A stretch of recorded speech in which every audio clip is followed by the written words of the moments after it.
ಸಂಜೆ 4:30ಕ್ಕೆ ತಮ್ಮ ನಿವಾಸಕ್ಕೆ ಬರೋದಕ್ಕೆ ಪರಮೇಶ್ವರ್ ಹೇಳಿದ್ದಾರೆ. ಅದರಂತೆ ಸಂಜೆ ಅವರ ನಿವಾಸಕ್ಕೆ ತೆರಳಿ ಗೃಹ ಸಚಿವರ ಭೇಟಿಯಾಗಿ ದೂರನ್ನ ಕೊಡ್ತೀನಿ ಅಂತ ರಾಜಣ್ಣ ಹೇಳಿಕೆಯನ್ನ ಕೊಟ್ಟಿದ್ದಾರೆ. ತುಮಕೂರಿನಿಂದ ನೇರವಾಗಿ ಬಂದ್ರು ಪರಮೇಶ್ವರ್ ಅವರನ್ನ ಭೇಟಿಯಾಗೋದಕ್ಕೆ. ಪರಮೇಶ್ವರ್ ಅವರು 4:30ಕ್ಕೆ ನಿವಾಸಕ್ಕೆ ಬರುವಂತ ತಿಳಿಸಿದ್ದಾರೆ. ಅದರಂತೆ ಅವರ ನಿವಾಸಕ್ಕೆ ಹೋಗಿ ದೂರನ್ನ ಕೊಡ್ತೀನಿ, ಏನ್ ನಿರ್ಧಾರ ತೆಗೆದುಕೊಳ್ತಾರೋ ಅವರಿಗೆ ಬಿಟ್ಟಿದ್ದು. ಇದು ಗೃಹ ಸಚಿವರ ಭೇಟಿ ಬಳಿಕ ರಾಜಣ್ಣ ಹೇಳಿಕೆ. ಹನಿ ಟ್ರ್ಯಾಪ್ ವಿಚಾರಕ್ಕೆ ಸಂಬಂಧಪಟ್ಟಂತೆ ರಾಜಣ್ಣ ಪ್ರತಿಕ್ರಿಯೆ ಕೊಟ್ಟಿದ್ದಾರೆ. ಪರಮೇಶ್ವರ್ ಅವರನ್ನ ಭೇಟಿಯಾಗಿ ದೂರು ಕೊಡೋದಾಗಿ ತಿಳಿಸಿದ್ದಾರೆ. ಈಗ ಏನಾಗಿದೆ ಉಲ್ಲೇಖ ಮಾಡಿದ್ದು ಅವರೇ ಹೇಳ್ತಾರೆ. ಈಗ ನಿಮ್ಮ ಸಮಾಧಾನ ಕೇಳಬೇಕಷ್ಟೇ. ನಾನು ದೂರು ಕೊಡೋದಕ್ಕೆ ತಯಾರಾಗಿ ದೂರೆಲ್ಲ ತಗೊಂಡು ಬಂದಿದ್ದೆ. ಅವರು ಏನೋ ಇದ್ರದ್ದು ಆಫೀಸಲ್ಲಿ ಬ್ಯುಸಿ ಇದ್ದು ದೂರನ್ನ 4:15ಗೆ ಮನೆ ಹತ್ರ ಬಂದ್ಬಿಡಿ, ಮನೆ ಹತ್ರ ತೊಳ್ತೀನಿ ಅಂತ ಹೇಳೋರು. ಅವ್ರ ಮನೆ ಹತ್ರ ಸದಾಶಿವರ ಮನೆಗೆ 4:30ಗೆ ಬರ್ಲಿಕ್ಕೆ ಹೇಳಿದರೆ ಆಗ ದೂರನ್ನ ಕೊಡ್ತೇನೆ. ಅದು ಕಾಪಿನೇ ಕೊಟ್ಬಿಡ್ತೀನಿ ನಿಮ್ಗೆ. ಈಗ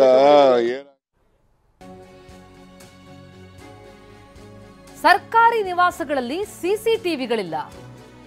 ರಾಜಣ್ಣ ಅವರು ಅವತ್ತು ನಡೆದಂತಹ ವಿಷಯ ದಾಖಲೆ ಹಾಕೊಡೋದಕ್ಕೆ ಸಿಸಿಟಿವಿ ಇದೆಯಾ ಅಂತ ನೋಡಿದ್ರೆ ಸಿಸಿಟಿವಿ ಇಲ್ಲ ಅಂದಿದ್ದಾರೆ. ಹಾಗಾಗಿ ಸಾಕ್ಷಿ ಎಲ್ಲಿಂದ ತಂದು ಕೊಡ್ಲಿ ಅಂತ ಪ್ರಶ್ನಿಸ್ತಾ ಇದ್ದಾರೆ ರಾಜಣ್ಣ. ನಾನು ಗೃಹ ಮಂತ್ರಿಗಳ ಜೊತೆ ಚರ್ಚೆ ಮಾಡಿದ್ಮೇಲೆ ಅವ್ರು ಏನ್ ಹೇಳ್ತಾರೆ, ಮತ್ತೆ ನಾನು ಹೇಳಿದ್ದು ಅವ್ರು ಕೇಳೋದಿಲ್ಲ. ಅವ್ರು ಏನ್ ಹೇಳ್ತಾರೆ, ಅವ್ರಿಗೆ ಆದಂತ ಇಲಾಖೆನಲ್ಲಿ ಕೆಲವು ಮಾಹಿತಿ ಎಲ್ಲ ತರಿಸ್ಕೊಂಡಿದ್ದಾರೆ ಈಗಾಗಲೇ. ಮತ್ತೆ ಅವರು ಮುಖ್ಯಮಂತ್ರಿಗಳ ಜೊತೆನಲ್ಲಿ ಈ ನಾನು ಕೊಟ್ಟಿರ್ತಕ್ಕಂಥ ದೂರು ಅರ್ಜಿ ತಗೊಂಡು ಅವ್ರ ಹತ್ರ ಚರ್ಚೆ ಮಾಡಿ ಅಂತಿಮವಾಗಿ ಅವರು ಒಬ್ಬರನ್ನ ಏನು SIT ಮಾಡ್ತಾರೋ ಅಥವಾ DGP ಅಥವಾ ADGP ಲೆವೆಲ್ ಅಧಿಕಾರಿಯಿಂದ ತನಿಖೆ ಮಾಡಿಸ್ತಾರೋ ಅದು ಗೃಹ ಮಂತ್ರಿಗಳಿಗೆ ಮತ್ತು ಮುಖ್ಯಮಂತ್ರಿಗಳಿಗೆ ಸೇರಿದಂತ ವಿಷಯ. ನಾನು ಗೃಹ ಮಂತ್ರಿಗಳ ಜೊತೆ ಚರ್ಚೆ ಮಾಡಿದ್ಮೇಲೆ ಅವ್ರು ಏನ್ ಹೇಳ್ತಾರೆ, ಮತ್ತೆ ನಾನು ಹೇಳಿದ್ದು ಅವ್ರು ಕೇಳೋದಿಲ್ಲ. ಅವ್ರು ಏನ್ ಹೇಳ್ತಾರೆ, ಅವ್ರಿಗೆ ಆದಂತ ಇಲಾಖೆನಲ್ಲಿ ಕೆಲವು ಮಾಹಿತಿ ಎಲ್ಲ ತರಿಸ್ಕೊಂಡಿದ್ದಾರೆ ಈಗಾಗಲೇ.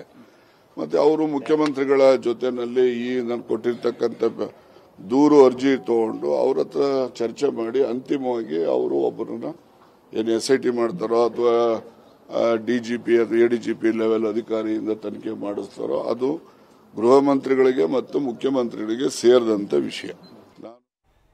ಈ ಬೆಳವಣಿಗೆ ಕುರಿತಂತೆ ಇನ್ನಷ್ಟು ಡೀಟೇಲ್ಸ್ ನೀಡ್ತಾ ಹೋಗ್ತಾರೆ ನಮ್ಮ ಪ್ರತಿನಿಧಿ ಪ್ರಸನ್ನ. ಈಗ ಸಂಪರ್ಕದಲ್ಲಿದ್ದಾರೆ. ಪ್ರಸನ್ನ, ಹನಿ ಟ್ರ್ಯಾಪ್ ಯತ್ನ ಆಗಿದೆ ತಮ್ಮ ಮೇಲೆ ಎನ್ನುವಂತ ಸ್ಫೋಟಕ ಹೇಳಿಕೆಯನ್ನು ಕೊಟ್ಟಿದ್ರು, ನಿಮ್ಮನ್ನ ಸಂಪರ್ಕಿಸ್ತೇನೆ.